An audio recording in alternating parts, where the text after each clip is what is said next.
All right, we've got gold continuing to consolidate around recent highs and the breakout area that triggered on Monday. But before we go further, a quick word from our sponsor.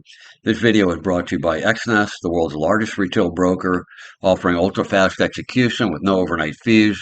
Find a link in the description below.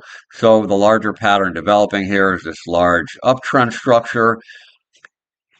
A pullback occurred recently, and there was a breakout above the trend line on Monday and above this lower swing high labeled B at 3,366 or so. Since then, gold has been consolidating, and the upper range of Monday's range and above support of this trend line, previous resistance becomes support, becomes support, becomes support.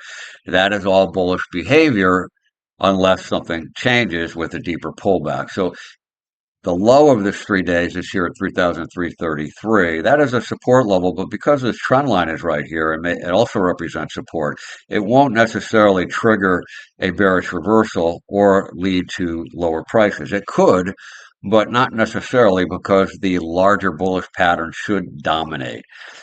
The key levels here to watch are this 3,324, the intersection of these two lines, and the purple 20 moving average here at 3,295 or so. Those are key support levels. Notice that on Monday, Friday, will be right here, and that is where the intersection of these two lines will be.